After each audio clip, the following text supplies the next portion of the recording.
তো এখন আমরা আলোচনা করব শেয়ারের স্ট্রেংথ নিয়ে। এর আগে আলোচনা করেছি শেয়ার ফোর্স নিয়ে, এখন আমরা শেয়ার স্ট্রেংথ নিয়ে আলোচনা করব। রেফারেন্স এখানে দেওয়াই আছে।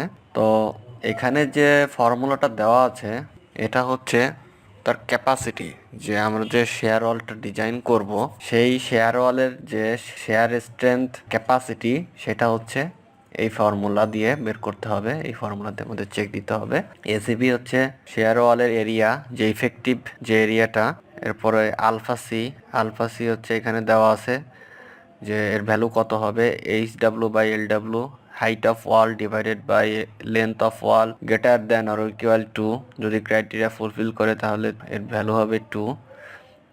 এই ক্রাইটেরিয়া ফুলফিল করলে 3, আর ইন বিটুইন হলে ইন্টারপোলেশন করে আমাদের বের করতে হবে। এগুলো নিয়ে পূর্বে ডিটেলস আলোচনা করা হয়েছে, এই জন্য সংক্ষেপে বলে দিলাম। এখানে আলফা সি এর ভ্যালুটা বসাতে হবে। ল্যামডা হচ্ছে light weight, root over F C prime, রোটি, এফ ওয়াই, এগুলো নিয়ে সব কিছু নিয়ে পুরো ডিটেলস আলোচনা করা হয়েছে পূর্বেই। এফ ওয়াই হচ্ছে স্টিলের ইল্ড স্ট্রেংথ। তো এইটা হচ্ছে কনক্রিটের পোর্শন আর এটা হচ্ছে স্টিলের পোর্শন। তো এইখানে যখন স্টিল দেওয়া হবে তখন এর শেয়ার স্ট্রেংথ বেড়ে যাবে, আর যদি স্টিল 0 করে দেওয়া হয় তখন শুধু কনক্রিটের যে শেয়ার স্ট্রেংথ শুধু সেটাই থাকবে। আবার যদি এখানে কনক্রিটের শেয়ার স্ট্রেংথটা 0 হয়ে যায় তখন কিন্তু কনক্রিটের যে শেয়ার স্ট্রেংথ যে ক্যাপাসিটি সেটা কিন্তু আর থাকবে না, শুধু স্টিলের শেয়ার স্ট্রেংথের ক্যাপাসিটিটা আমরা পাবো।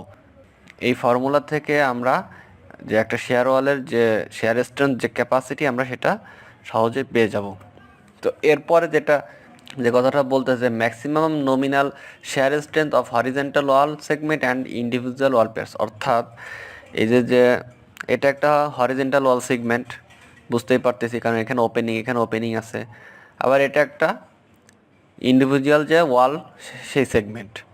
তো ইন্ডিভিজুয়াল ওয়াল হোক বা হরিজেন্টাল ওয়াল, যেটাকে একটা পেয়ার ওয়ালের কানেক্টের মাধ্যমে পেয়ার ওয়াল তৈরি করেছে, তো সেই ওয়ালের ক্ষেত্রে এখানে বলতেছে যে ম্যাক্সিমাম স্টিল এটার বেশি নেওয়া যাবে না। তো এইখানে ধরলাম আলফা সি এর ভ্যালুটা 2, ল্যামডার মান তো 1, root over F C prime. তো এইখানে কি বলতেছে যে 10 ল্যামডার root over F C prime.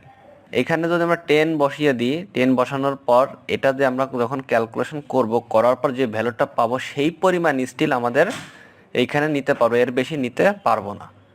এখানে সেই কথাটাই বলতেছে, এটা ম্যাক্সিমাম স্টিল নেওয়ার যে লিমিট। এবং আর যদি এরকম ওয়াল কোর থাকে সেক্ষেত্রে এর লিমিট বলতেছে এসিবির 8 ল্যামডার root over F C prime.